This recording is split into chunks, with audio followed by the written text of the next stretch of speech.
Good morning बच्चों, हमारे CIC class YouTube channel में आपका बहुत स्वागत है। आज हम आपके लिए प्रत्यावर्ती धारा चैप्टर से लेकर आए हैं शिखर मान तथा वर्ग माध्य मूल मान में संबंध। प्रूफ करने के लिए आ जाता है यूपी बोर्ड में लगभग 3 नंबर में या 2 नंबर में क्वेश्चन आ जाता है ये। अब देखो, इसका क्वेश्चन इस प्रकार आता है कि प्रत्यावर्ती धारा के शिखर मान तथा वर्ग माध्य मूल मान के बीच संबंध स्थापित कीजिए। तो सबसे पहले हेडिंग लिखेंगे इसमें प्रत्यावर्ती धारा का वर्ग माध्य मूल मान। अब देखो, वर्ग माध्य मूल मान की परिभाषा क्या होती है, कैसे लिखते हैं हम। देखो, इसमें ये होती है प्रत्यावर्ती धारा की एक पूरी साइकिल के लिए। पूरी साइकिल का मतलब एक जो चक्र होता है, जैसे हमारे पास ये कुंडली मान लेते हैं। इस कुंडली को अगर हम इस तरह घुमाएंगे और फिर यहाँ आ जाए तो ये एक चक्र हुई क्या, यहाँ से घूमी और यहाँ पे फिर आ गई, तो एक चक्र का मतलब इसमें क्या हो गई, एक साइकिल हो गई। तो एक पूरी साइकिल के लिए धारा के वर्ग के औसत मान के वर्गमूल को प्रत्यावर्ती धारा का वर्ग माध्य मूल मान कहते हैं। अर्थात क्या है ये, देखो, धारा का वर्ग है, धारा के वर्ग आई स्क्वायर का भी क्या है, अंडर रूट यानी कि वर्गमूल है। तो धारा के वर्ग के वर्गमूल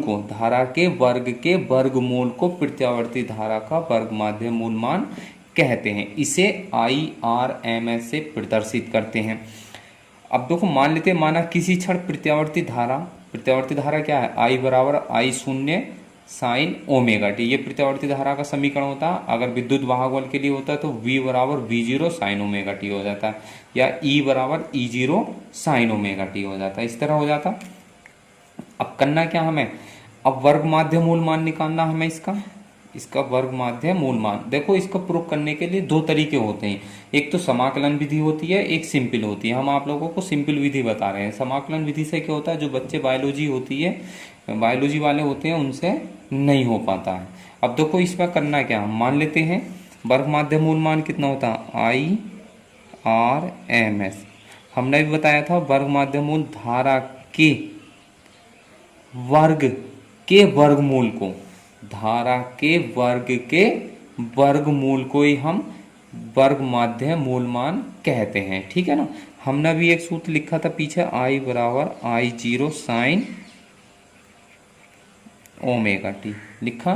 अब I के स्थान पे लगा सकते हैं, तो IRMS बराबर कितना हो जाएगा हमारे पास, अंडर रूट हो जाएगा ये I0 साइन ओमेगा टी। अब इसका भी क्या है, वर्ग है, तो इसका भी वर्ग हो जाएगा और साइन स्क्वायर का वर्ग हो जाएगा। ठीक, I0 को वर्गमूल से हम बाहर निकाल लेते हैं। इसको अंडर रूट में लिखा रहने दो, अभी लिख सकते हैं इतना। तो ये क्या हो गया, IRMS का मान आ गया। अब देखो, एक सूत्र हमने त्रिकोणमिति में पढ़ा होगा, क्या बोलते हैं, कोस 2 थीटा बराबर 1 माइनस के 2 साइन स्क्वायर थीटा। ये सूत्र पढ़ा होगा आप लोगों ने। यहाँ से साइन स्क्वायर थीटा का मान निकाले लेते हैं। देखो, ये माइनस में इधर आ जाएगा, प्लस हो जाएगा ये। इसको हम इधर लाते हैं, 2 साइन स्क्वायर थीटा।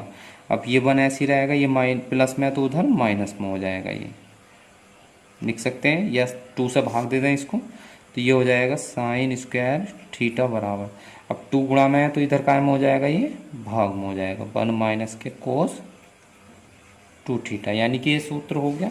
अब थीटा के स्थान पे यहाँ पे क्या है, ओमेगा टी। तो थीटा के स्थान पे क्या रख दें, इसमें ओमेगा टी रख दें, तो क्या सूत्र बन जाएगा हमारे पास, देखो, ये साइन स्क्वायर ओमेगा टी बराबर 1/2 1 माइनस के कोस कितना हो जाएगा, 2 ओमेगा टी। ये हो जाएगा हमारे पास। इसका मतलब साइन स्क्वायर ओमेगा टी के स्थान पर हम इतना लिख सकते हैं। तो यहाँ पर रख लें इसमें, तो कितना हो जाएगा हमारे पास, ये देखो, ये हो जाएगा IRMS बराबर। ठीक है ना। अब क्या रख देंगे यहाँ पे, तो I0 तो ये ऐसे ही रहेगा और ये सब काय में है, अंडर रूट। अब साइन स्क्वायर ओमेगा टी के स्थान पे कितना रख देंगे हम, 1/2 1 माइनस के कोस 2 ओमेगा टी रख देंगे, यहाँ से लिख सकते हैं, नहीं लगा देते हैं। देखो 1/2 1 माइनस के कोस 2 ओमेगा टी, इतना कर लेंगे। अब देखो एक साइकिल के लिए, साइकिल का मतलब एक पूरे चक्र के लिए, ठीक है, के लिए क्या होता है, देखो ये होता है कोस 2 ओमेगा टी का मान क्या होता है, 0 होता है, जबकि साइन का मान कितना होता है, साइन 2 ओमेगा टी का मान 1 होता। हमने इससे पिछली वीडियो में बताया था, जिसमें प्रेरित विद्युत वाहक बल ज्ञात करा था, उसमें हमने इसका मान अधिकतम दिया था पूरी साइकिल के लिए। क्या होता है, साइन में 1 होता है जबकि कोस में 0 होता है। तो यहाँ लगा दें इसमें, तो ये हो जाएगा IRMS बराबर कितना हो गया, I0 1/2 1 माइनस के 0 हो जाएगा। तो इसका मतलब कितना हो गया, ये 1/√2 लिख लेंगे इसको, तो I0 तो ऊपर रह जाएगा। अभी कितना हो गया हमारे पास, √2, तो √2 तो बटे में रहेगा, ठीक है नहीं। ये हमारे पास क्या आएगा, सूत्र आएगा किसके लिए, IRMS, ये बेस में होता है I0/√2। ये क्या आएगा, शिखर मान और वर्ग माध्य मूल मान में संबंध आएगा, ठीक। अब यदि